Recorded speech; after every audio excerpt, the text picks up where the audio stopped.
প্রিয় দর্শক, আমাদের আজকের যে আয়োজন ইস্পানী মির্জা বর্ষবরাতিতে আপনাদের সবাইকে স্বাগত জানাচ্ছি। আজ আমরা কথা বলবো জাকসু নির্বাচনের সাম্প্রতিক রাজনৈতিক যে বিষয়গুলো নিয়ে আমরা চলমান যে রাজনৈতিক ইস্যু সেগুলোর কথা বলবো। আমাদের সাথে অতিথি হিসেবে রয়েছেন মাননীয় প্রধান উপদেষ্টার সম্মানিত প্রেস সচিব জনাব মোহাম্মদ শফিকুল আলম রয়েছেন আমাদের সাথে। প্রিয় দর্শক, আমরা একটু জানিয়ে রাখি যে ডাকসু এবং জাকসু সংসদ নির্বাচনের পরবর্তীতে রাজনৈতিক প্রেক্ষাপটটা কী হয়েছে সেগুলো নিয়ে এবং সমসাময়িক রাজনৈতিক প্রেক্ষাপট নিয়ে আমরা কথা বলবো, সেটি আমরা আবারও জানিয়ে রাখলাম। জনাব মোহাম্মদ শফিকুল আলম, আপনাকে স্বাগত জানাই। সারাদিন কর্মব্যস্ততার পরও আপনি এখানে এসে আমাদের সাথে সময় দিয়েছেন। আমরা এটিএন বাংলার পক্ষ থেকে আপনাকে ধন্যবাদ কৃতজ্ঞতা জানাচ্ছি। আমরা জাতীয় নির্বাচনে যে ফেব্রুয়ারিতে অনুষ্ঠিত হবার সার্বিক প্রেক্ষাপট আমরা দেখতে পাচ্ছি এবং আমরা দেখেছি যে বিশেষ করে প্রধান উপদেষ্টা এবং নির্বাচন কমিশনের পক্ষ থেকে যে ফেব্রুয়ারিতে জাতীয় নির্বাচন আয়োজনের লক্ষ্যে যে কর্মপরিকল্পনা স্বরাষ্ট্র মন্ত্রণালয় সহ সকলেই কিন্তু সেই কর্মপরিকল্পনা গ্রহণ করছে। ইতিমধ্যে আমরা দেখেছি যে ডাকসু নির্বাচন অনুষ্ঠিত হয়েছে, জাকসু নির্বাচন অনুষ্ঠিত হয়েছে। ডাকসু এবং জাকসু নির্বাচনের ফলাফল এক ধরনের মিশ্র প্রতিক্রিয়া এবং আমরা দেখতে পাচ্ছি যে ডাকসু নির্বাচনের বিএনপি নেতারা তারা বলেছিলেন যে ছাত্রলীগের নেতাদের সাথে আতাত করে শিবির জয়ী হয়েছে ডাকসু নির্বাচনের ক্ষেত্রে। আবার জাকসু নির্বাচন আমরা দেখেছি যে ছাত্রদল অনিয়মের অভিযোগে ভোট বর্জন করেছিল। আমরা যদি রাজনীতিতে চোখ রাখি তাহলে কিন্তু একটা বড় প্রেক্ষাপট ছাত্র রাজনীতি বাংলাদেশের প্রেক্ষাপটে, যদিও রেজভিত্তিক রাজনীতিকে এখন সবাই বলে যে আমরা এটাকে সমর্থন করি না। তারপর আমরা এই ডাকসু এবং জাকসু নির্বাচনের ফলাফল নিয়ে আপনার প্রতিক্রিয়া কী, যেটি বিএনপি বলেছে, ইসলামী ছাত্র শিবির কী করেছে বা তাদের সমর্থিত দল কী করেছে, আপনি সার্বিক মূল্যায়ন এই দুটি নির্বাচন নিয়ে আপনি কীভাবে দেখছেন? আমি রেজাল্ট নিয়ে আসলে অ্যাজ এ ইন্টারিম গভর্নমেন্টের মানে চিফ অ্যাডভাইজারের প্রেস সেক্রেটারি হিসাবে আসলে রেজাল্ট নিয়ে আমার কমেন্ট করা ঠিক না। বাট আমরা যেটা ওভারঅল যেই মেসেজটা পাচ্ছি সেটা হচ্ছে যে যদি হাই টার্ন আউট হয়, ইয়েগুলো খুব সুষ্ঠু হচ্ছে। আপনি দেখেন দুইটা নির্বাচন হচ্ছে, ল অ্যান্ড অর্ডার রিলেটেড কিন্তু কোনো সিচুয়েশন তৈরি হয়নি। এটা কিন্তু অ্যামেজিং। ভোটার টার্ন আউট দেখেন যথেষ্ট হাই। ঢাকার ডাকসুর ক্ষেত্রে তো 80%। আমি জাকসুরটা এখনও জানি না, মেবি আমি যেটা শুনতেছি মোর দেন 75%। তাহলে কি মানুষের ইচ্ছা আছে যে সে ভোটিং রাইটটাকে এক্সারসাইজ করতে। ইয়াং ছেলেরা তো আরও বেশি, অনেক বছর তারা ভোট দিতে পারেনি, তারা তাদের ছাত্র সংসদ ইলেকশনেও ভোট দিতে পারেনি, ন্যাশনাল ইলেকশনে তো নাই। তো ফলে এই যে আপনি দেখেন ডাকসুতে একটা ইনসিডেন্ট হয়েছে, একটা মারধর, একটা অপ্রীতিকর ঘটনা, কেউ কাউকে বাজে কথা বলছেন, তা কিন্তু না। সবাই যাচ্ছেন, ক্যাম্পেইন হয়েছে খুব সুষ্ঠুভাবে, ভোট দিয়েছেন। ভোটের পরে হ্যাঁ এই ভোট গোনানোতে হয়তো বা দেরি হয়েছে, এটা লজিস্টিক্যাল ইস্যু ছিল, কিন্তু দেখেন কোনো কিন্তু অপ্রীতিকর ঘটনা হয় নাই। যিনি বয়কট করছেন সেও কিন্তু খুব পোলাইটলি বলছেন যে না এইটা আমি মানলাম না, আমি আমাদের যেটা ইন্টারিম গভর্নমেন্টের মূল ইস্যুটা এখানে তো হচ্ছে যে ভোটটা কিভাবে কন্ডাক্ট হলো, এটা হচ্ছে দেখার বিষয়। এবং আমরা মনে করি এই দুইটা পোলস একটা মেসেজ দিচ্ছে যে না, সারা জাতি আসলে প্রিপেয়ার্ড আছে এখন ভালো একটা ইলেকশন করার জন্য। আমরা এই মেসেজটা পাচ্ছি। জি, নিশ্চয়ই। মানে আপনার প্রতিক্রিয়া এবং আমি যদি মনে করি যে আমাদের সকলের প্রতিক্রিয়া, সেটি হচ্ছে যে নির্বাচনের যে মেসেজটা সেটি হচ্ছে যে কোথাও কোনো এমন কোনো অপ্রীতিকর ঘটনা ঘটেনি যেটি সহিংসতায় রূপ নিয়েছে, সেটা আমরা ডাকসু বলি আর জাকসু বলি। এবং এই কারণের জন্য আপনারা বা আপনি মনে করছেন যে নির্বাচনের যে বার্তা দিচ্ছে সে বার্তাটা আসলে অসহিংস হওয়ার যেটা প্রেক্ষাপট সেটি তৈরি আছে। আপনি কি মনে করেন এই যে ডাকসু এবং জাকসু নির্বাচন এটি আগামীর যে ভোট জাতীয় নির্বাচন সে নির্বাচনে কোনো প্রভাব ফেলবে কিনা? না, এটা আমি তো বলতে পারি না, এটা যারা পলিটিশিয়ান তারা এই বিষয়ে বলতে পারবেন। পলিটিক্যাল পার্টিগুলো এটার অ্যানালাইজ করবেন। তারপরে ভোটটা তো আরও অনেক পরে, 5 মাস পরে ভোট। হ্যাঁ, তো ফলে এই বিষয়ে আসলে মানে কি হবে কি হবে না, এটা পলিটিক্যাল পার্টি, তাদের লিডার, তাদের এক্সপার্ট যারা এগুলো পোলস নাম্বার নিয়ে করেন, কাজ করেন, হ্যাঁ, সেগুলো তারা এটা নিয়ে অ্যানালাইজ করে এটা বলতে পারবেন। আমাদের যেটা মেসেজ যে আমরা ভোটটা কিভাবে কন্ডাক্ট করতে পারছি কিনা, যে ভোটটা সবাই সুষ্ঠুভাবে এসে উৎসব মুখর পরিবেশে এসে ভোট দিচ্ছেন কিনা। আপনি যদি ওই 2টা দিন ভোট যেদিন হয়েছে আপনি যদি দেখেন, সবাই আসছে উৎসব মুখর পরিবেশে ভোট দিচ্ছে, নিজেরা গল্প করছে, আড্ডা দিচ্ছে, মানে খাওয়া দাওয়া করতেছে। আপনি যদি ওই মানে এই যে একটা আমাদের অন্যান্য দেশের ভোট কীরকম হয় না, আমাদের দেশে তো একটা ভালো ভোট হওয়া মানে একটা ভালো উৎসব, অলমোস্ট একটা আমাদের যেগুলো রিলিজিয়াস উৎসব যেরকম ওই টাইপের। তো এই ভোটটাও এরকম, আমরা ওই জিনিসটা ওইটার থেকে আমরা বার্তা পাচ্ছি যে না, পুরো জাতি এখন প্রস্তুত একটা ভালো ইলেকশনের জন্য। তো সেক্ষেত্রে যারা জয়লাভ করেছে, যাদের ছাত্র রাজনীতিতে যারা যুক্ত এবং যারা জয়লাভ করতে পারেনি, তাদের দুই পক্ষের জন্য কোনো বার্তা কি দিচ্ছে কিনা নির্বাচন? আমাদের কথা হচ্ছে যে নির্বাচনের বার্তা হচ্ছে যে আপনি সবাই মিলে আমরা যাতে মানে ভালো ক্যাম্পেইনের কোনো বিকল্প নাই, এটাই হচ্ছে সবাই মিলে আর সত্যিকার অর্থে এইটার ইলেকশনটা আদৌ 5 মাস পরে যে ন্যাশনাল ইলেকশন হবে সেটা ইম্প্যাক্ট পড়বে কি পড়বে না, এটা তো আসলে মানে এখনো বলার মতো কোনো অবস্থা আসেনি। আপনি প্রায় সময় বা যখনই সুযোগ পান বা যখনই আপনারা সাংবাদিকরা প্রশ্ন করে, তখন আপনি বারবার বলেন যে ফেব্রুয়ারিতে নির্বাচন অনুষ্ঠিত হবে, এটা ঠেকানোর কোনো রকম কোনো শক্তি বা কিছু নাই।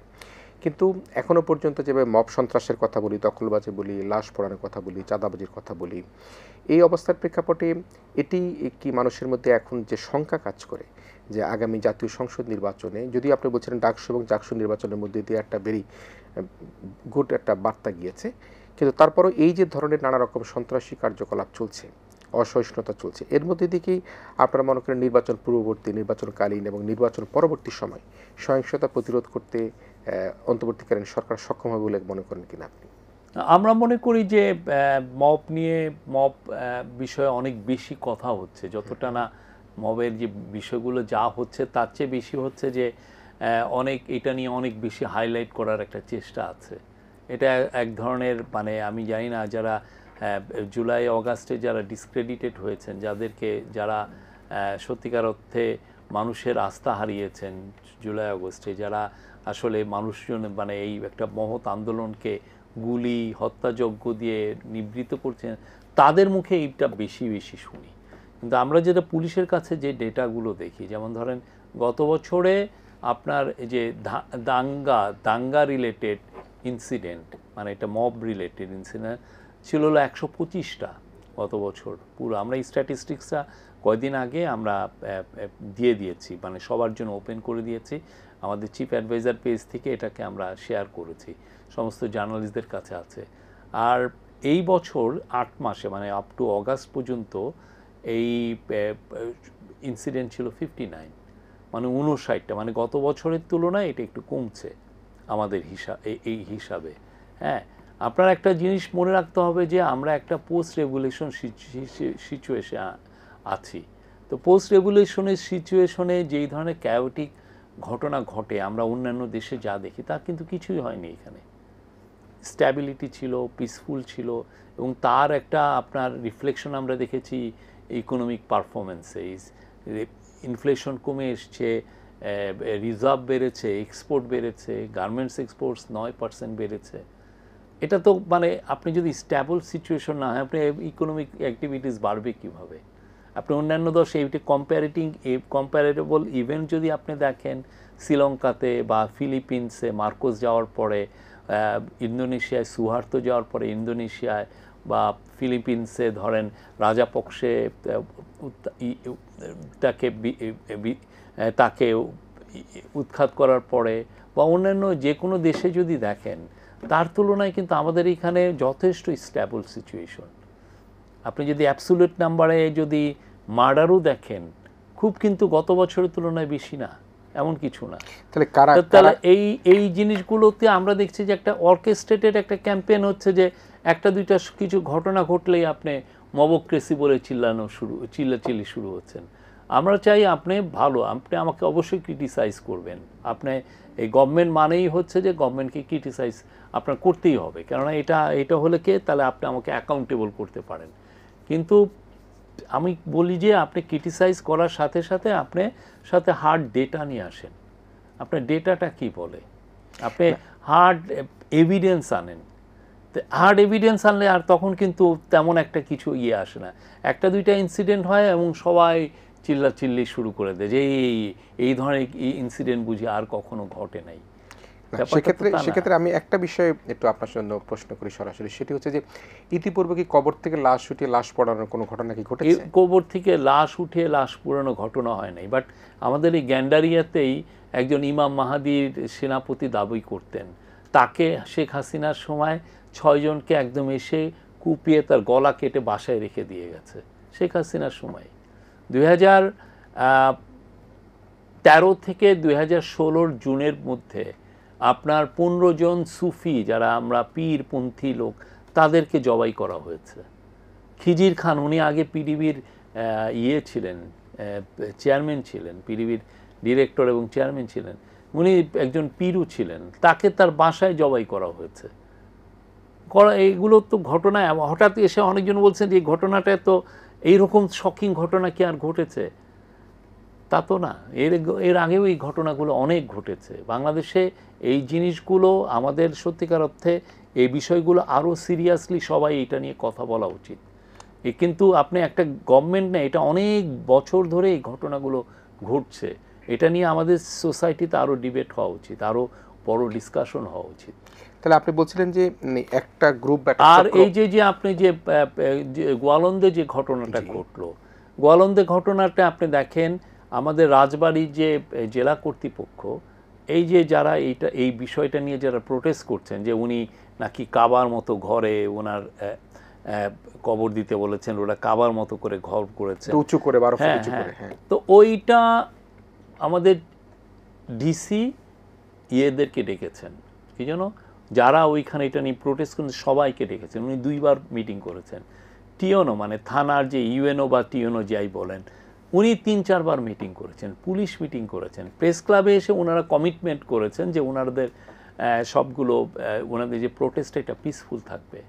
তো ওই দিন ওরা পিসফুলই ছিল, হঠাৎ করে ওরা ধরেন এসে পুলিশের গাড়ি এবং ইউএনওর গাড়ি ওনারা ভাঙচুর করলেন, করে এদেরকে অ্যাটাক করলেন, করে তারপর ওইখানে গেলেন। এখন আপনি যে প্রমিস করছেন পলিটিক্যাল পার্টিগুলো ওইখানে যারা এইটা প্রোটেস্ট করছেন, 5000 প্রোটেস্টার, এগেনস্টে হলো 100 জন পুলিশ এবং 50 বা 100 জন হচ্ছে মিলিটারি সোলজার।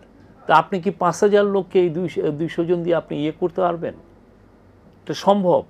এগুলোতে যেটা দরকার সেটা হচ্ছে যে স্থানীয় যারা পলিটিশিয়ান তারা রেসপন্সিবলি অ্যাক্ট করতে হবে। কেন তাদের বুঝতে হবে যে এখন ইন্টারিম গভর্নমেন্টের কোনো লোকাল এলাকায় কোনো এমপি নাই যে ইন্টারিম গভর্নমেন্টের হয়ে এমপি। এগুলো আপনি তো জানেন, এই ইস্যুগুলো সাধারণত বাংলাদেশে এই ইস্যুগুলো হলে এলাকার এমপি, এলাকার ইউপি চেয়ারম্যান, এলাকার উপজেলা চেয়ারম্যান, এলাকার জেলা পরিষদ চেয়ারম্যান, এলাকার বিএনপি, আওয়ামী লীগ বা জামাত ইসলামী তাদের লিডাররা তারা বসে এইগুলো সেটেল করেন। পুলিশের পক্ষে এটা সম্ভব না। পুলিশকে আপনি ধরেন এই এত 5000 লোকেরকে আপনি কি গুলি করতে পারবে, নাকি পুলিশ টিয়ার সেল মারতে পারবে? তো এই জায়গায় যে আমরা যেটা এক্সপেক্ট করি যে যারা স্থানীয় পলিটিশিয়ান আছেন তারা রেসপন্সিবল বিহেভিয়ার করবেন, তারা রেসপন্সিবলি অ্যাক্ট করবেন। কেননা এই যে মেসেজটা বাইরে গেল সেই মেসেজটা তো ভালো না, যে এইখানে রিলিজিয়াস হারমোনি নাই, এইখানে মানুষ মাইনরিটি ফেইথের লোকদেরকে অত্যাচার করে। এই জিনিসগুলো যে মেসেজ বাইরে যাচ্ছে, আমাদের পলিটিশিয়ানদের তো বোঝা উচিত, সে ন্যাশনাল পলিটিশিয়ানই হোক আর লোকাল পলিটিশিয়ান, আমি এই যে কাজটা করছি সেই কাজটা কি মেসেজ বাইরে দিচ্ছে সেটা আপনার বুঝতে হবে না? এটা তো খুবই এবং এটাকে আমাদের যারা শত্রু, আমাদের এই গভর্নমেন্ট বা আমাদের এই যে বিপ্লবকে যারা অন্য ভাবে চিত্রায়িত করতে চায় তারা তো এটাকে লুফে নিচ্ছে, তারা আরও এটাকে অ্যাম্প্লিফাই করছে, বড় করে দেখাচ্ছে যে দেখো এদেশে যারা সুফি মুসলিম তাদের কোনো জায়গা নাই, তাদেরকে এরা মেরে ফেলছে, তাদের লাশও কবরের থেকে উঠে করছে। তো এই জিনিসগুলো সত্যিকার অর্থে এটা আপনি বুঝেন। আপনি কি মনে হয় যে আমার ইন্টারিম গভর্নমেন্টের তো লোকাল পলিটিক্যাল চ্যাপ্টার নাই, ঠিক না? আগে এগুলো কাজ কারা করতো? রুলিং পার্টির লোকরা করতো। রুলিং পার্টির লোক এগুলো হলে রুলিং পার্টির লোকে যে এমপি উনি সবাই মাদ্রাসার ইয়েদেরকে ডাকতেন, স্থানীয় মৌলবী, মাতব্বর, ইমাম সাহেব এদেরকে ডাকতেন, ডেকে বলতেন যে কী হয়েছে বলো, উনি সলভ করে দিতেন। পুলিশ এটা হিস্টোরিক্যালি তো পুলিশ এটা দিয়ে এটা সলভ করার মতো অবস্থায় নাই। তাহলে আপনি কি মনে করেন যে অন্তর্বর্তীকালীন সরকারের পক্ষে নির্বাচনের আয়োজনের এই যে মবক্রেসির কথা বলছিলেন, নির্বাচনকালীন, পরবর্তী বা নির্বাচন পূর্ববর্তী সহিংসতা প্রতিরোধ করা সম্ভব? অবশ্যই সম্ভব। ইলেকশনটা তো সবাই মিলে করে, ইলেকশন পলিটিক্যাল পার্টি করে, জনগণ করে। আর জনগণ যদি ভোটের দেখে যে তার ভোটটা প্রোটেক্টেড এবং তার ভোটটা সে খুব ভালোভাবে দিতে পারবে, সে একদম বানের, আমি যেটা কয়েকদিন আগে বললাম যে বানের জলের মতো মানুষ আসবে, ভোট দিবে, 80-90% পর্যন্ত ভোট উঠবে তখন এইটা। এবং এই সোসাইটি যদি এক হয় যে না আমরা একটা ভালো ভোট করি, আপনি পুলিশ দিয়ে এগুলো, পুলিশ তার কাজ করবে, সে সিকিউরিটিটা দেখবে, সে দেখবে যে কেউ জোর করে ভোট রিগিং করতে চাচ্ছে কিনা, কেউ জোর করে ব্যালট বক্স কেড়ে নিয়ে দৌড় দিচ্ছে কিনা, সেগুলো পুলিশ করবে। কিন্তু ভোট যখন দিতে আসবে, সবাই যদি একটা কম্পিটিটিভ অ্যাটমসফিয়ারে ভোট দিতে আসে, আপনি নিশ্চিত থাকেন খুব ভালো ভোট হবে।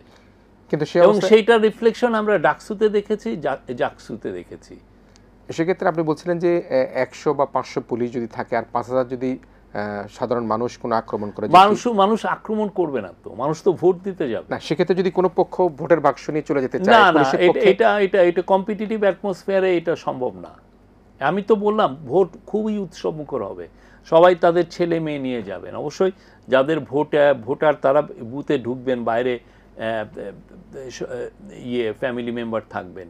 বাট আমি বললাম তো তখন এই যে কমিউনিটি পার্টিসিপেশন থাকলে এটা সম্ভব না। এটা খুবই, আমি মনে করি যে এটা, এবং ভোটটা আসলে কমিউনিটি করে।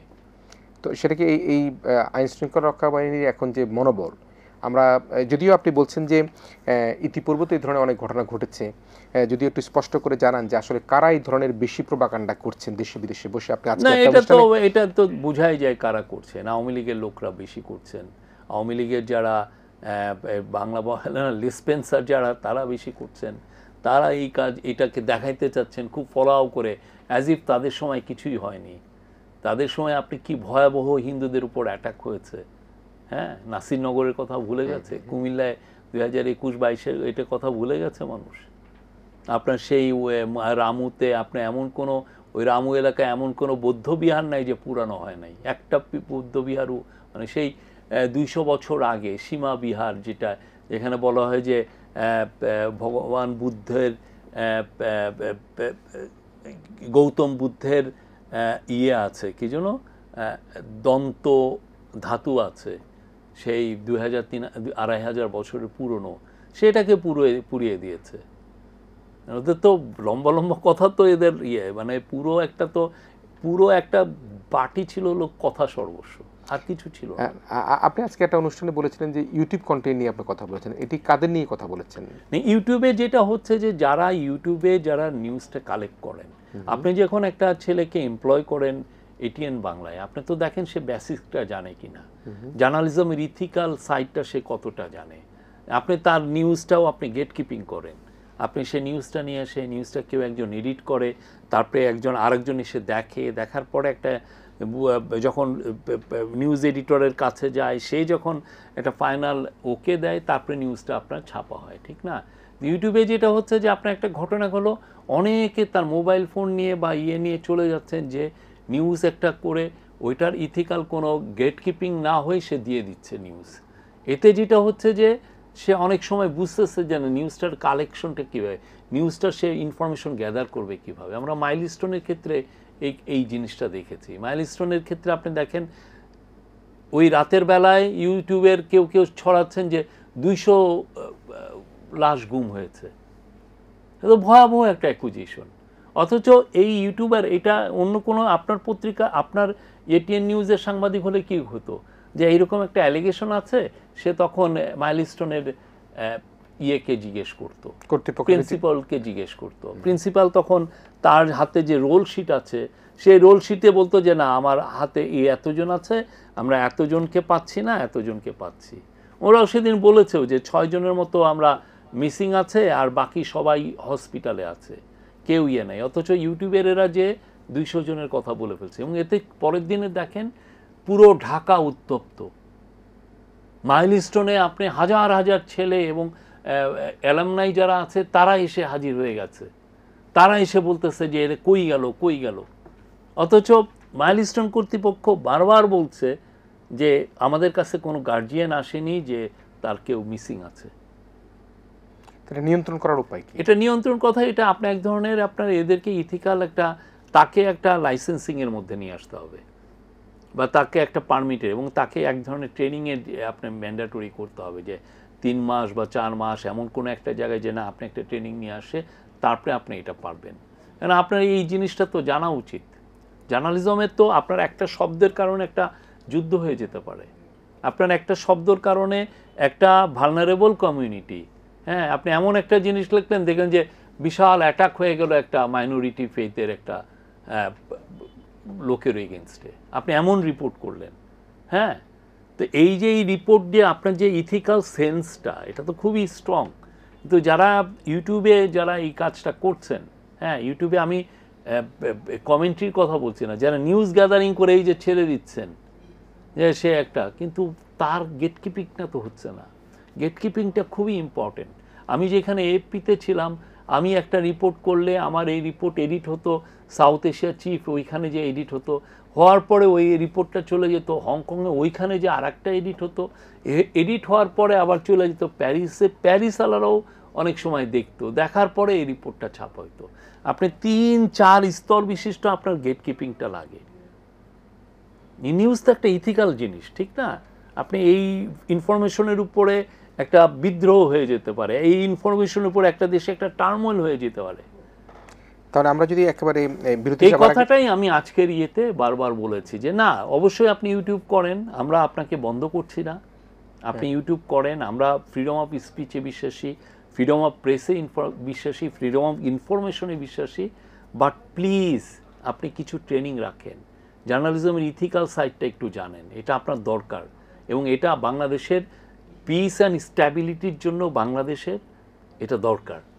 তাহলে আমরা একটু বিরতি যাওয়ার আগে যদি আবারও শেষবার মতো জানি, তাহলে আপনার ফেব্রুয়ারি নির্বাচন কোনোভাবেই এই ধরনের ঝুঁকির মধ্যে আছে কিনা? না, আমরা মনে করি না। আমাদের যথেষ্ট সিকিউরিটি অ্যান্ড সেফটি ইস্যুগুলো দেখা হচ্ছে, প্রিপারেশন রিলেটেড যা যা লাগবে দেখা হচ্ছে।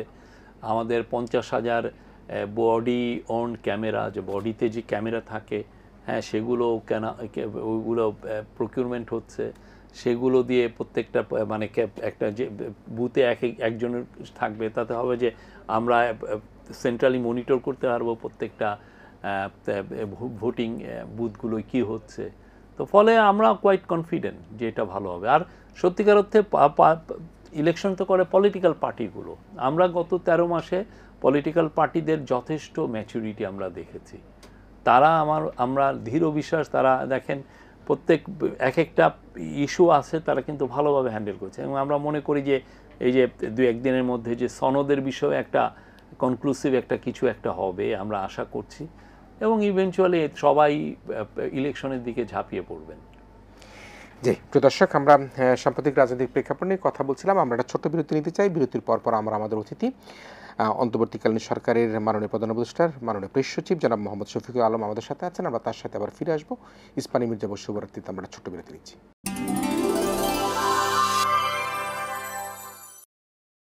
ইস্পানি মির্জাপুর শুভরাত্রিতে আমরা আবারও ফিরে এসেছি। আমরা সাম্প্রতিক রাজনীতির কথা বলছিলাম। আমাদের আজকের অতিথি আপনারা প্রত্যেকেই জানেন, মাননীয় প্রধান উপদেষ্টা প্রেস সচিব জনাব মোহাম্মদ শফিকুল আলম আমাদের সাথে রয়েছেন। আমরা একটি শোক সংবাদ জানি, যেটি বিভিন্ন টেলিভিশনের সব গণমাধ্যমের ইতিমধ্যে তারা তাদের স্কলে প্রকাশ করছেন। বরেণ্য সঙ্গীত শিল্পী ফরিদা পারভিন তিনি ইন্তেকাল করেছেন। ইন্না লিল্লাহি ওয়া ইন্না ইলাইহি রাজিউন। আমরা এটিএন বাংলা পরিবারের পক্ষ থেকে বরেণ্য সঙ্গীত শিল্পী ফরিদা পারভিনের রুহের মাগফিরাত কামনা করি। আমরা আমাদের আলোচনায় ফিরে আসছি। জনাব শফিকুল আলম, আপনি বলছিলেন এবং আমরা এক ধরনের নিশ্চিত অনিশ্চিত, আমরা ভালো লাগা মন্দ লাগা যেটাই হোক না কেন, সেটি হচ্ছে গিয়ে অন্তর্বর্তীকালীন সরকারের এখন প্রথম প্রধান দায়িত্ব হচ্ছে গিয়ে সেটি হচ্ছে জাতীয় নির্বাচনের পথে দেশকে এগিয়ে নিয়ে যাওয়া। এবং সেক্ষেত্রে আপনারা সরকারের পক্ষ থেকে খুবই কনফিডেন্ট যে নির্বাচন ফেব্রুয়ারিতে অনুষ্ঠিত হবে। একটি মন্তব্য বক্তব্য অনেক সময় শোনা যায়, সেটি হচ্ছে যে অনেক সময় বলা হয় যে অন্তর্বর্তীকালীন সরকারের মধ্যে কিছু কিছু উপদেষ্টারা আছেন, তারা নির্বাচনকে পিছিয়ে দেওয়ার জন্য, একটা কালক্ষেপণ করবার জন্য এক ধরনের তাদের অভিপ্রায় আছে। আপনি ভিতরে অবস্থান করেন, আপনি কীভাবে দেখেন? না, সবাই এক, এই বিষয়ে সবাই এক জায়গায় দাঁড়িয়ে আছেন এই বিষয়ে, যে ফেব্রুয়ারির প্রথমার্ধেই জাতীয় ইলেকশনটা হবে এবং তারপরে আমরা আমাদের যে ক্ষমতা ছেড়ে দিয়ে যে একটা ইলেক্টেড গভর্নমেন্টকে, এটা আমাদের ডেমোক্রেসি ট্রানজিশনটা কমপ্লিট হবে। তো সে অবস্থায় এখন যে এটা নিয়ে চ্যালেঞ্জ চলছে, আপনি কি কোনো অ্যাডভাইজারের কোনো কথা শুনেছেন যে তারা এর বাইরে একটা কথা বলেছেন? আমার তো মনে হয় না। আচ্ছা, তারা কি বলছেন? না, এই গত 6-7 মাসে আপনারা শুনেছেন তারা কিন্তু একই কথাই বলছেন যে না, আমাদের যিনি ল অ্যাডভাইজার আসিফ নজরুল বারবার বলেছেন সবাই যে ফেব্রুয়ারির প্রথমার্ধে ইলেকশন হবে। কিন্তু এই এই ধারাবাহিকতা যখন আপনারা রক্ষা করছেন যে ফেব্রুয়ারি প্রথমার্ধে নির্বাচন হবে বলছেন, তো পিআরও জুলাই সনদ ইস্যুতে কয়েকটি রাজনৈতিক দল এখনও কিন্তু তারা ঐক্যমত আসতে পারেনি। জামায়াত ইসলাম 8টি দলকে নিয়ে একটা তারা আন্দোলনে যাওয়ার ঘোষণাও দিয়েছেন। তো সেই অবস্থায় নির্বাচন সংস্কার বিচার এই সব কিছু মিলিয়ে নির্বাচন আয়োজনের মধ্যে কোনো চ্যালেঞ্জ তৈরি হবে কিনা, যে বিএনপির পাশাপাশি তো আরেকটি বড় রাজনৈতিক দল জামাত এবং তাদের সাথে এখন যারা ঐক্যবদ্ধ হতে যাচ্ছেন।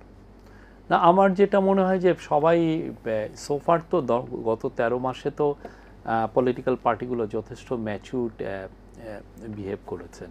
তো এবং আপনি দেখেন গত 7.5 মাস ধরে তারা ইয়ের সাথে মিটিংও করছেন, কি যেন ঐক্যমত কমিশন, এবং ওই মিটিংগুলো আপনি দেখেন যথেষ্ট প্রাণবন্ত মিটিং হচ্ছে, সৌহার্দ্যপূর্ণ পরিবেশে হচ্ছে, সবাই তাদের আইডিয়াগুলো এক্সচেঞ্জ করছেন। একটা মানে আমি বলবো যে বাংলাদেশের ইতিহাসে এটা আনপ্রেসিডেন্টেড ইভেন্ট। 30টা পার্টির প্রতিনিধি প্রত্যেকটা ইস্যু ধরে ধরে, 84টা বিষয় ছিল, প্রত্যেকটা ইস্যু ধরে ধরে তারা ডিসকাশন করছেন। তারও আগে তো আরও কিছু ইস্যুতে ঐক্যমত হয়েই গেছে, তারপরে এটা আনতে আনতে 19টা হচ্ছে ভাইটাল আপনার এই কনস্টিটিউশনাল ইস্যু, সেগুলোরও প্রায় আমি বলবো যে 17টার বিষয়ে তাদের এক ধরনের ঐক্যমত আছে, এবং কিছু কিছু ক্ষেত্রে নোট অফ ডিসেন্ট আছে। তো এই বিষয়গুলো তো তারা একা এবং এইগুলো কিন্তু আমরা বিটিভি কিন্তু লাইভ টেলিকাস্ট করেছে, দেখেছেন তো, যথেষ্ট সবাই যখন আসছেন, বই অনেকে এত বড় বড় বই নিয়ে আসছেন রেফারেন্স টানার জন্য। আমি বলবো যে বাংলাদেশে এই ধরনের, ইভেন আপনি যদি এটার সাথে কম্পেয়ার করেন আমাদের যখন কনস্টিটিউশন ড্রাফটিং হলো 1972-73-তে, তখন কিন্তু এই ডিবেটটা হয় নাই তেমন একটা।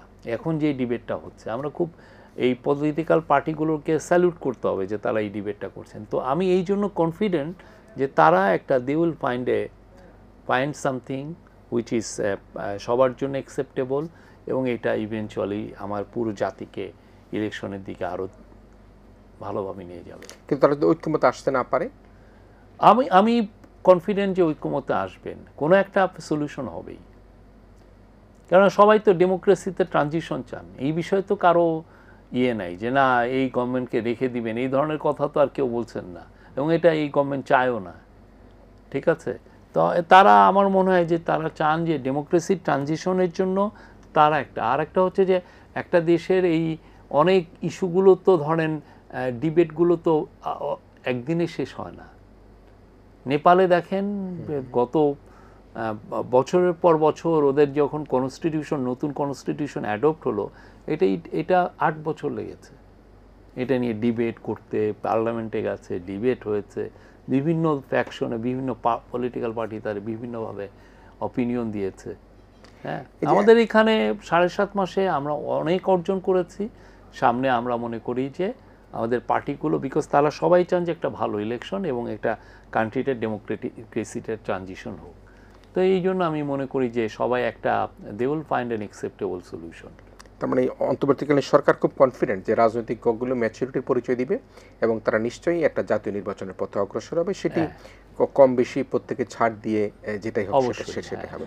এখন যেটা নতুনভাবে একটা দাবি উত্থাপিত হচ্ছে, জাতীয় পার্টি সহ আওয়ামী জোটের 14 দলের যে নিবন্ধন, দলের কার্যক্রম নিষিদ্ধের একটা দাবি উত্থাপিত হয়েছে। এ থেকে অন্তর্বর্তীকালীন সরকারের এই বিষয়ে কোনো মনোভাব আছে কিনা, তারা কি করতে চায়? না, আমি এই বিষয়ে পলিটিক্যাল পার্টিগুলো এসে তো এক একজন এক এক রকমের মতামত দিয়েছেন। কয়েকদিন আগে 3টা বড় দলের সাথে কথা হলো ইয়েতে, বাট এই বিষয়গুলো তারপরে তো আরও 7টার সাথে হয়েছে। তো এই বিষয়গুলো আমি যেটা বলতে পারি যে এটা পলিটিক্যাল পার্টিগুলোই, যারা জুলাই গণ অভ্যুত্থানে ছিলেন, তারাই এই বিষয়টা নিয়ে ভাববেন এবং তারাই একটা ডিসিশনে আসবেন। সরকারের পক্ষ থেকে এই ধরনের কোনো সরকারের, আমি অন্তত ক্যাবিনেটের কোনো মিটিংয়ে জানি না এই বিষয়ে আলাপ হয়েছে বলে আমার জানা নেই। আচ্ছা, কোনটা বিষয় সেটা হচ্ছে যে এটা জাতীয় পার্টি বিষয়ে বা 14 দলের বিষয়ে না, ক্যাবিনেটের কোনো মিটিং আমি দেখি নাই, এটা নিয়ে কোনো আলাপ হতে আমি দেখি নাই। তো সে অবস্থায় যে আগামী যে জাতীয় নির্বাচন হতে যাচ্ছে, সে নির্বাচনে তো আমরা দেখতে পাচ্ছি যে এখন আওয়ামী লীগের যে অংশগ্রহণ করা, সে অংশগ্রহণ করার বিষয়টি আসলে ক্ষীণ হয়ে আসছে। না, সেটা তো আওয়ামী লীগের তো আমার মনে হয় যে ইলেকশন কমিশনই তো বলেছে যে তারা ইলেকশন করতে পারবে না। হ্যাঁ, এই বিষয়ে তো অলরেডি ডিসিশন হয়ে গেছে। আওয়ামী লীগের অ্যাক্টিভিটিসও এই ইন্টারিম গভর্নমেন্ট ব্যান করেছে, একটা under the law of the country.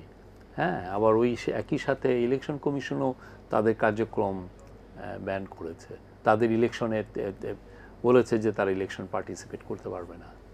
তাহলে সে অবস্থায় যে আওয়ামী লীগের তো কিছু ভোটার তো নিশ্চয়ই আছে, সবাই তো আর পালিয়ে যায়নি, সবাই তো মামলার আসামিও নয়, সবাই তো হয়তো গুপ্ত হত্যা বা হত্যার সাথে জড়িত, এরকম সাধারণ ভোটারও আছে। তা আপনার কাছে মনে হয় যে আগামী জাতীয় নির্বাচনে একজন সাধারণ পর্যবেক্ষক হিসাবে, নট ইন্টারিম গভর্নমেন্টের প্রেস সেক্রেটারি, এই পর্যবেক্ষণে মনে হয় এই ভোটগুলি কোথায় যেতে পারে? আপনি তো ডাকসুতে এরকম তো কিছু নমুনা দেখেছেন, ঠিক না? এখন তারা তাদের মতো বেছে নেবেন কোনটা তাদের জন্য সুইটেবল ক্যান্ডিডেট। হ্যাঁ, আমরা সব চাই যে সবাই আসবেন, সবাই ভোট দেন, সবাই ডেমোক্রেটিক ট্রানজিশনে পার্টিসিপেট করেন, ইনক্লুসিভ হোক ইলেকশনটা, এটা আমরা চাই। হ্যাঁ, তো তারা দেখবেন যে কোনটা তাদের জন্য বেটার পার্টি, কোন কোন পার্টি তাদেরকে টানতে কিভাবে পারে বিচার বেশি। বিবেচনা করবেন? সেটা তো তাদের বিষয়, এটা তারা আমার বিষয় মানে না। ভোটাররা নিশ্চয়ই দেখবেন যে এটা ভোটারদের বিষয়। আর আওয়ামী লীগের আদৌ কতটুকু সাপোর্ট আছে সেটা নিয়েও তো সন্দেহ নাকি আছে। যারা আপনি আওয়ামী লীগের সাথে- এমন এত ভয়াবহ রকমের হত্যাযোগ্য যে পার্টি করেছে, যাদের লিডার করেছে, আপনি যে লিডার ফোনে বলতেছে যে লেথাল উইপেন ইউজ করতে মারার জন্য, এবং যাদের আমরা যুবলীগ ছাত্রলীগের ছেলে মেয়েদেরকে দেখেছি তারা গান নিয়ে বের হয়ে গেছে এই হত্যাযজ্ঞে অংশগ্রহণ করতে, তো তার আসলে কতটুকুই বা পপুলারিটি আছে, নাকি যারা আতাত করবে তাদেরকে ভোট দিবে? সেটা তো তাদের বিষয়। আচ্ছা, আমরা যদি পার্শ্ববর্তী রাষ্ট্রের কথা আসি, এবং আমরা দেখেছি কিছুদিন আগে আওয়ামী লীগের অফিস করে খুলে সেখানে আপনাদের অন্তর্বর্তীকালীন সরকারের পক্ষ থেকে সেটা জানানো হয়েছে, তারা বলছে তাদের সে বিষয়ে নলেজ নেই। এখন আমরা যদি সেই পার্শ্ববর্তী প্রতিবেশী রাষ্ট্রের চিন্তা ভাবনা করি, তারা কিন্তু তাদের পছন্দ অপছন্দের একটা জায়গা আছে বাংলাদেশকে নিয়ে, বাংলাদেশের রাজনীতি নিয়ে, ভবিষ্যৎ কারা ক্ষমতা আসবেন তাদের নিয়ে। সেই অপছন্দের জায়গায় বা পছন্দের জায়গায় যেহেতু আওয়ামী লীগ নির্বাচনে অংশগ্রহণ করতে পারছে না, তাহলে তারা যদি বলি, আমি অপশন এ যদি বলি, তারা বিএনপি সরকার গঠন করুক, অপশন বি হচ্ছে বিএনপি, জামাত, এনসিপি, ইসলামিক দলগুলো সম্মিলিতভাবে সরকার গঠন করুক, আপনি মনে করেন ভারতের যে এখন যে বর্তমান প্রেক্ষাপট, সেই প্রেক্ষাপটে ভারত কি চাইতে পারে, তারা বাংলাদেশের রাজনীতি নিয়ে ভাবে? আমার এই বিষয়ে কোনো আইডিয়া নেই, তারা কি বিষয়ে চাবে কি বিষয়ে চাবে না, আসলে এটা আমাদের বোধারেরই বিষয় না। আমাদের গভর্নমেন্ট তার আসার পরে, দায়িত্ব নেওয়ার পরে, তারা চেয়েছে যে ফরেন পলিসিতে একটা ভারসাম্য আনতে। তারা চেয়েছে যে বাংলাদেশে সবাই তার মিত্রর সংখ্যা বাড়াতে, সবাই আমাদের বন্ধু, আমরা চায়নার সাথেও ভালো সম্পর্ক করছি, আমরা সার্কভুক্ত সমস্ত দেশের সাথে ভালো, আমরা টপ প্রায়োরিটি দিয়ে তাদের সাথে ভালো সম্পর্ক করছি, সেটা নেপাল, ভুটান, শ্রীলঙ্কা, পাকিস্তান, সবার সাথে, মালদ্বীপস, ইন্ডিয়াও আমরা চাই, যদিও আপনারা জানেন যে কিছু কিছু বিষয় আছে এই বিষয়ে। আর অন্যান্য তো আমরা আমেরিকার সাথে ভালো সম্পর্ক করছি, এবং আপনার রিফ্লেকশনটা দেখেছেন তাদের সাথে যে আমাদের ট্যারিফের যে এগ্রিমেন্টটা হলো, এবং যেটা এখন সত্যিকার অর্থে আমাদের, আপনারা দেখছেন যে গার্মেন্টসে অর্ডার আবার বেড়ে যাচ্ছে, আমরা যে পত্রিকাগুলো যা পড়ছি। তো সেই জন্য আমি বলতে পারি যে আমাদের ফরেন পলিসিতে আমরা we are making friends with everyone.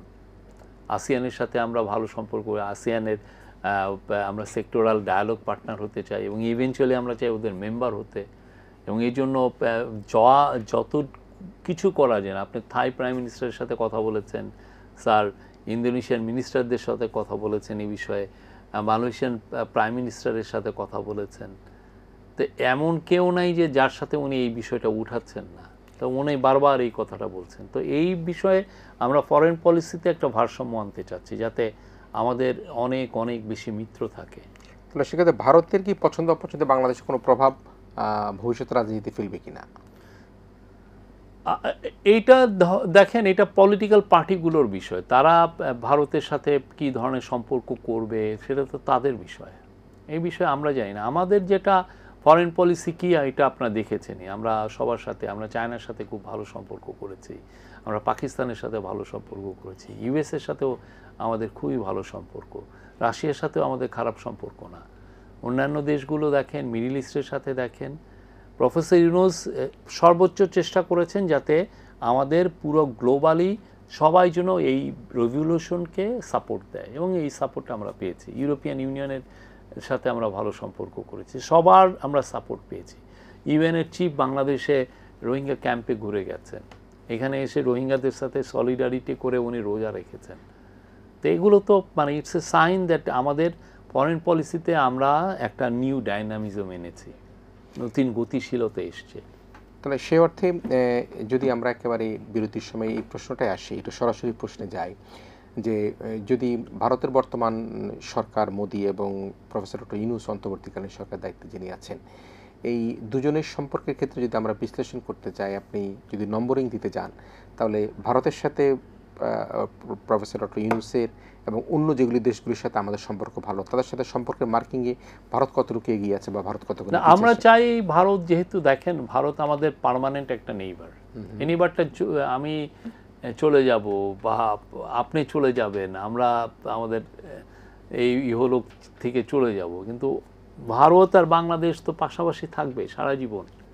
তো ফলে আমরা চাই যে তার সাথে আমার একটা ভালো পার্মানেন্ট সম্পর্ক তৈরি হোক, ভালো সম্পর্ক। আপনারা চাচ্ছেন, কিন্তু সাড়া কেমন পাচ্ছেন? সাড়া আমরা দেখছি, কিছু কিছু ক্ষেত্রে তো ভালো সাড়াও পাচ্ছি, এমন আবার কিছু কিছু ক্ষেত্রে মনে হয়েছে যে আরও কিছু আমাদের দুই পক্ষের মধ্যে আরও সম্পর্ক আরও গভীর হওয়া উচিত ছিল। এই আমরা চেষ্টা করছি, আমরা চাই আমাদের যারা পাশের নেইবার আছে সবার সাথে ভালো সম্পর্ক করতে। তারা প্রফেসর ডক্টর ইউনূস সম্পর্কে কেমন ধারণা পোষণ করেন? খুবই ভালো। তারা জানেন প্রফেসর ইউনূস এই ইন্টারিম গভর্নমেন্টের যোগদানের আগে উনি তো অনেক ইন্ডিয়া অনেক গিয়েছেন, ভিজিট করেছেন, ওইখানে ওনার অনেক বন্ধু আছেন, তারা ওনার সম্পর্কে খুব ভালো জানেন। হ্যাঁ দর্শক, আমরা আবার একটা বিরতি নিচ্ছি। বিরতির পর আমরা সাম্প্রতিক রাজনীতির আবার কথা বলবো। আমাদের সাথে অন্তর্বর্তীকালীন সরকারের মাননীয় প্রধান উপদেষ্টা প্রেস সচিব জনাব শফিকুল আলম থাকবেন। আমরা ইস্পানী মির্জাপুর শুভরাত্রির শেষ বিরতি নিচ্ছি।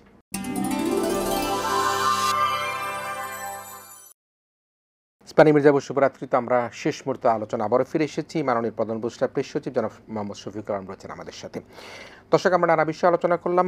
আমরা ডাকসু নির্বাচনের পরে জাতি একটা কাঙ্ক্ষিত জাতীয় নির্বাচনের পথে অগ্রসর হতে যাচ্ছে, এবং সে অগ্রসর হবার ক্ষেত্রে কাঙ্ক্ষিত সময় যদি নির্বাচন না হয় তাহলে কিন্তু ফেসিবাদের একটা উত্থানের সংখ্যা কিন্তু মানুষের মধ্যে রয়েই যাচ্ছে, এবং সে কারণে সকল রাজনৈতিক শক্তিগুলোকে কিন্তু ঐক্যবদ্ধ থাকা উচিত। আমরা বিএনপির কথাই বলি, জামাতের কথা বলি, এনসিপির কথা বলি, ইসলামিক শক্তিগুলি বলি, সবাই যদি ঐক্যবদ্ধ না থাকে তাহলে ফেসিবাদ ফিরে আসার যে ধরনের সংখ্যা সেটি কিন্তু মানুষ যেটা করছে সেটি নিয়ে কিন্তু একজন সাংবাদিক, যারা ফেসিবাদ বিরোধী আন্দোলনের সাথে যুক্ত ছিল, সকল শ্রেণী পেশার মানুষ কিন্তু এক ধরনের সংখ্যা থাকে। তাই সকল শক্তিকে কিন্তু ঐক্যবদ্ধ থাকবার একটা দরকার রয়েছে, যেটি হচ্ছে ডাকসু নির্বাচনের পরবর্তী প্রেক্ষাপটে জাতীয় নির্বাচনকে নিয়ে।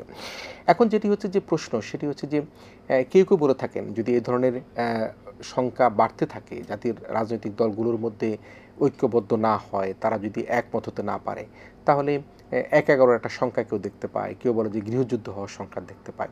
আপনি কি মনে করেন যে কাঙ্ক্ষিত সময় নির্বাচন অনুষ্ঠিত হবে না, এবং না হওয়ার কারণের জন্য একটা ১১ এবং গৃহযুদ্ধের মতো পরিস্থিতি হতে পারে?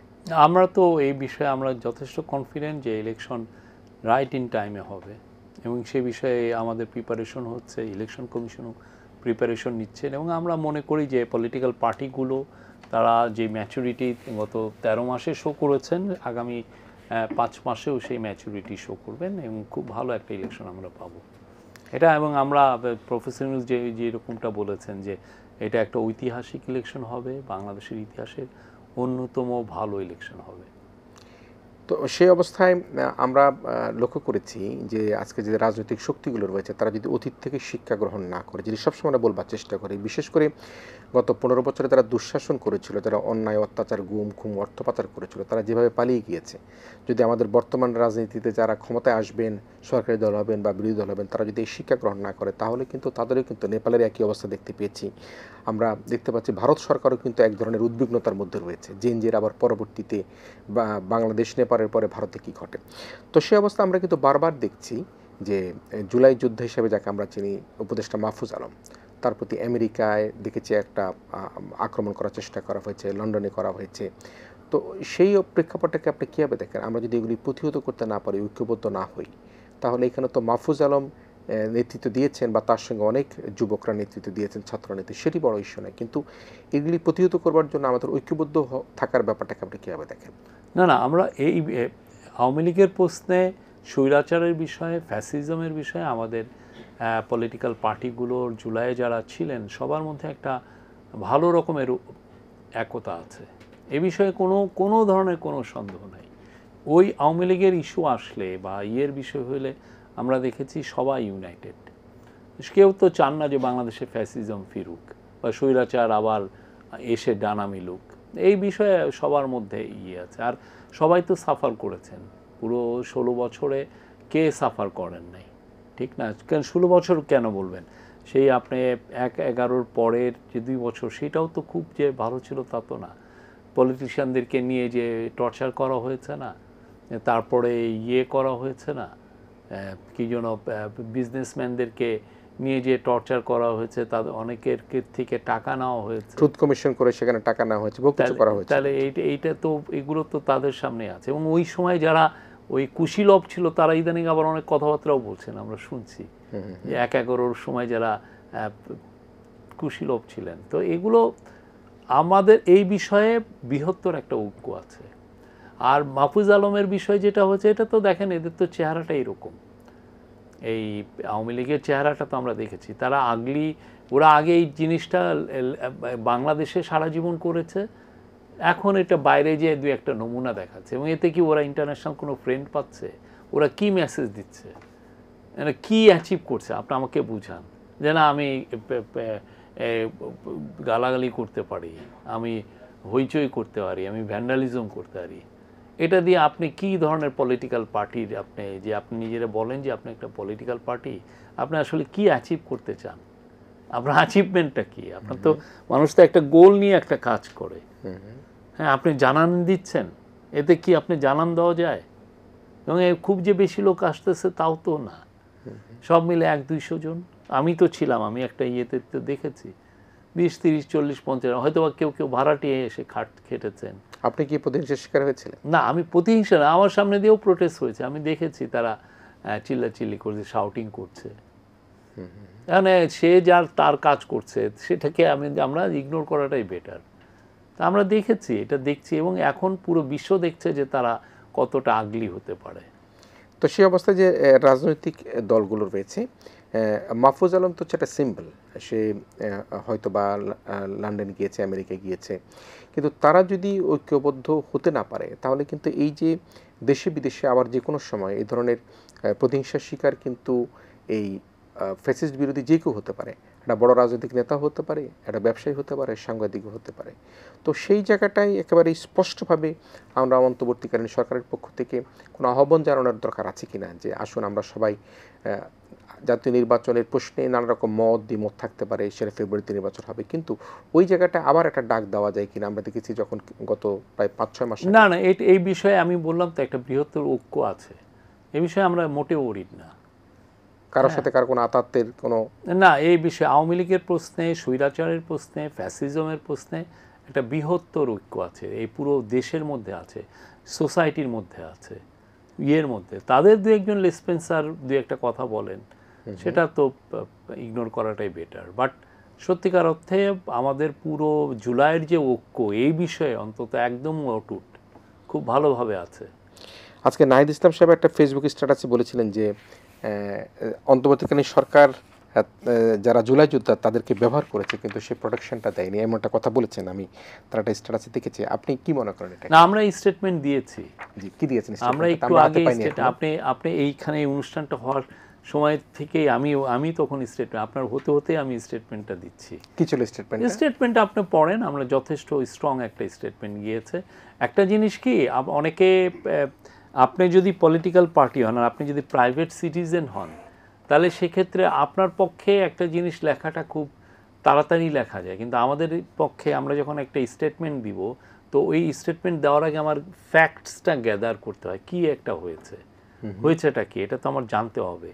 সেই জিনিসটা আমি ইয়ের মাধ্যমে আমরা লন্ডনের থেকে জানতে পেরেছি যে কি হয়েছে, কোথায় তারপরে ওদের মেট্রোপলিটন পুলিশ কি বলছে, সব মিলিয়ে তারপরে ওইটা নিয়ে গ্যাদার করে দেন তো আমি স্টেটমেন্টটা দিব। তো ফলে আপনি হয়তোবা এই ঘটনাটা ঘটলো, আপনি কিন্তু খুব আধা ঘন্টার মধ্যেই ফেসবুকে কিন্তু কন্ডেম করতে পারেন যে এই একটা ঘটনা ঘটলো, এটা ঠিক না। এটা কিন্তু একটা যখন গভর্নমেন্ট যখন স্টেটমেন্ট দেয় তখন কিন্তু সে যথেষ্ট তার সমস্ত মেশিনারি ইউজ করে অ্যাকচুয়াল ইনফরমেশনটা নেয়। সে তো টিভি দেখে তো সে একটা জিনিস বলতে পারে না, তো সেই জন্য একটু দেরি হয়েছে। তাহলে কি ইনফরমেশন আছে মানে মাহফুজ আলমের প্রতি? আপনি দেখেন, পড়েন, আমি এটা নতুন করে আর বলছি না। আচ্ছা, তাহলে যে অভিযোগটা যে মৃত্যুর মুখে ঠেলে দেওয়া হচ্ছে জুলাই যোদ্ধাদেরকে, সেটি উনি ওনার ফেলো কমরেড নিয়ে স্টেটমেন্ট দিয়েছেন, আমরা তার স্টেটমেন্টকে রেসপেক্ট করি। আমরা আমাদের গভর্নমেন্টের তরফ থেকে যেটা আছে আপনি দেখতে পারেন, আমরা যথেষ্ট আমরা এই যারা এই কাজগুলো করেছে তাদেরকে কন্ডেম করেছি, প্লাস হচ্ছে তাদের যে চেহারা উন্মোচিত হচ্ছে পুরো বিশ্বের কাছে সেটাও বলেছি, প্লাস এটা এই নিয়ে আমাদের যা অবস্থান সেটাও আমরা বলেছি। আগামী ফেব্রুয়ারিতে নির্বাচন হলে তার 5-6 মাসের বেশি সময় হাতে নেই। তো আপনি তো অন্তর্বর্তীকালীন সরকারের পক্ষ থেকে আপনার যে দায়িত্ব, সেই দায়িত্ব থেকে আপনি নিশ্চয়ই অন্য কোনো ব্যক্তিগত পর্যায়ে কোথাও যাবেন। আপনি কি এই যে মাহফুজ আলম যে বারবার বা আসিফ নজরুল স্যার তারাও যে নানা প্রতিহিংসার শিকার হতে যাচ্ছিল, তো সে অবস্থায় আপনি নিজে কোনো কারণে নিজেকে নিয়ে শঙ্কাবোধ করেন কিনা? না, আমি শঙ্কা, আমার তো এমন কি ইচ্ছা নাই যে আমি বিদেশ যাব, আমি এখানেই আছি, এখানেই থাকবো, আমি জার্নালিজমে ফিরবো। আমি মনে করি যে আমি যে কাজগুলো করেছি সেটা আমার জাতির প্রয়োজনে আমি আমার যে যতটুকু কন্ট্রিবিউট করার আমি চেষ্টা করেছি। কোনো পরাজিত শক্তি কে নিয়ে আপনি কোনো টেনশন করেন কিনা? যে আপনি তো অনেক কথা বলেছেন, আপনাকে নিয়ে টেনশন করব? জি, কেন টেনশন? আপনি যদি হত্যাযোগ্য করতে পারেন, এত বাচ্চা বাচ্চা ছেলে মেয়েদেরকে মেরে ফেলেছে, হ্যাঁ, এর চেয়ে ভয়ঙ্কর জিনিস তো হতে পারে না। ক্লাস 7, 8, 9 ছেলে বাঁকে চিঠি লিখে এসে নিজেকে বিলিয়ে দিয়েছে, ঠিক না? তা না, হ্যাঁ, আমরাও তো আমাদের ওই স্পিরিটটা ধারণ করতে হবে, তো সেই স্পিরিট ধারণ করে আমরা কাজ করছি। কোন স্পিরিট সেটা? সেটাই যে এই যে যারা জুলাই শহীদ হয়েছেন তাদের যে স্পিরিট, সেই স্পিরিটেই তো আমাদের কাজ করতে হবে। আমরা সেই কাজটাই করছি। যারা হত্যাযোগ্য করেছে তার প্রতি কোনো সিম্প্যাথি নাই, সরি। নিজে যদি প্রতিহিংসার শিকার হন, এটা হলে সেটা যদি আমার নিয়তি থাকে সেটা দেখা যাবে, বাট যেটা সত্য এটা আমি তো এটা বলে যেতে হবে। তো আপনি খুনের নির্দেশদাতা, তো আমি এটা বলবো না যে আপনি খুনি। আমি চুপ করে ভয় উনি আমার উপর অ্যাটাক করতে পারে, সেই জন্য আমি ভয় একদম গুটিয়ে যাব নাকি? এটা তো কোনো কথাই হবে না। এবং এটা কেন গুটায়? আমার তো 57 বছর বয়স, 56 বছর, কয়দিন আগে 56 বছরের জন্মদিন পালন করলাম। আমি এই বয়সে, আর যারা 21 বছরের ছেলে, যে 17 বছরের ছেলে, যে 14, সে ভয় পায়নি, আমি কি ভয় পাবো? আমি তো আমার জীবনটা দেখে এসছি। I got my whole life. আমিও সব পেয়েছি। আমি জার্নালিজম করেছি ভালো জায়গায়, আমি একটা বিদেশি এজেন্সির নিউজ ওয়্যার সার্ভিসের আমি ব্যুরো চিফ, বাংলাদেশ প্রধান ছিলাম কত 12-13 বছর। ওই ওয়্যার সার্ভিসে আমি কাজ করেছি 20 বছর। আমি সবই একদম খুব বড় জায়গায়, মানুষ কী চায়? ভালো একটা কাপড় পরতে, ভালো একটা কী জন্য ট্রাভেল করতে, সবই তো হয়েছে। এটা নিয়ে আমি মোটে অডিট না, এবং আমার মনে হয় না কেউ অডিট। আমাদের একটা সুলক্ষ্য, বাংলাদেশকে একটা ভালো ট্রুলি ডেমোক্রেটিক নেশন, যাতে এই দেশে আর একটা শেখ হাসিনার মতো ফ্যাসিস্টরা না হতে পারে, যাতে বাচ্চা ছেলে মেয়েদেরকে যাতে খুনের শিকার না হতে হয়। আপনি একটা ফারহান ফায়াজের কথা দেখেন, তাকে মেরেছে যুবলীগ ছাত্রলীগের ছেলেরা। এই যে রেসিডেন্সিয়াল মডেলের ছেলে, কোন ক্লাসের ছেলে? ইন্টারমিডিয়েটের ছেলে। তারপরে একটা ছেলে আহনাফ, শহীদ আহনাফ, যে ওর নাম কি, শাহিন স্কুলের ছেলে, সে মাকে চিঠি লিখে যাচ্ছে সেই এদেরকে তারা খুন করেছে। নাফিস নৌবাহিনী স্কুলে যাকে রিকশায় করে নিয়ে যাচ্ছিল, হাসপাতালের সামনে দিল, আবার সেখানে তাকে টর্চার করা হলো, গুলি করা হলো, মারা গেল। আর সবচেয়ে কথা কি, এরা কি আপনার যে কাকা, তাকে কিভাবে মারছে? ডাক্তার ফয়েজ আহমেদ। এটা মানে পুরো লক্ষ্মীপুরের, উনি হচ্ছেন জুয়েল, সবাই তাকে শ্রদ্ধা করত। ওনাকে এসে রাত্রে কি জন্য দোতলা 3 তলায় ছাদে নিয়ে গেছে, নিয়ে ওইখানে গুলি করছে, করে ওই গুলিতে মেরে ওনাকে ওইখান থেকে লাশ নিচে ফেলে দিছে। ফেলে দেওয়ার পরে আবার এসে নিচে যখন এসে আবার দেখতেছে যে উনি তখনও বেঁচে আছেন, নড়াচড়া, ওইখানে আবার গুলি করছে। কই আছেন? কি ভয়াবহ খুনি ছিল। তো এটা কালেকটিভলি আমাদের সবাইকে এই কথাগুলো বলতে হবে। আমৃত্যু, এই মৃত্যুকে ভয় পেলে চলবে না। আমাদেরকে ভয়ের পরিবেশে রাখতো বলে ওরা একটা দৈত্য দানব হয়ে গেছিল, আমরা ভয় পেতাম। ভয় পেলে হবে না, ভয় পাবো কিসে?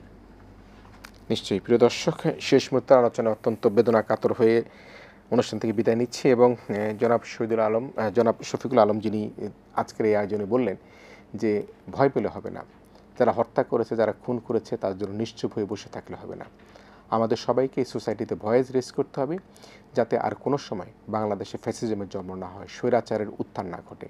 এবং সে কারণে আমরা আজকের আয়োজনের মধ্যে দিয়ে আমরা বলি সেটি হচ্ছে যে বাংলাদেশের রাজনীতিতে ভবিষ্যতে যারা ক্ষমতায় আসবেন, যারা সরকার গঠন করবেন, জনগণ যাদেরকে ভোট দিবেন, তারা যাতে কোনোভাবে অতীত থেকে শিক্ষা গ্রহণ করতে ভুলে না যান, তারা যাতে কোনোভাবে বাংলাদেশের এই জুলাই বিপ্লবের কথা ভুলে না যান, তারা যাতে অতি সম্প্রতি ঘটে যাওয়া নেপালের যে ঘটনা, সেই ঘটনা ভুলে না যান। আমরা আশা করব আগামীর রাজনীতিতে যারা নেতৃত্ব দিবেন তারাই কিন্তু এভাবে, যেভাবে আজকে ব্যাখ্যা করলেন মাননীয় প্রেস উপদেষ্টা সচিব জনাব শফিকুল আলম, যে কোনো ভয় সংস্কৃতি নয়, আমরা গণতন্ত্র মনস্ক হয়ে গণতন্ত্রের দিকে অগ্রসর হব। দেশ পরিচালনায় আমরা দেশের মানুষকে ভালোবেসে দেশের মানুষের জন্য কাজ করবো, এই প্রত্যাশা করে আমাদের আজকে ইস্পানি মির্জাপুর শুভরাত্রি এখানেই শেষ করছি। আমি শফিক ভাই আপনাকে দারুণভাবে ধন্যবাদ জানাই। প্রিয় দর্শক, আপনাদেরকে ধন্যবাদ জানাই আমাদের সাথে আজকের আয়োজনে যুক্ত থাকবার জন্য। আমরা অনুষ্ঠান দেখার আমন্ত্রণের মধ্যে দিয়ে আজকের ইস্পানি মির্জাপুর শুভরাত্রি এখানে শেষ করছি। আপনারা ভালো থাকবেন, সবাই মিলে ভীষণ ভালো থাকবেন।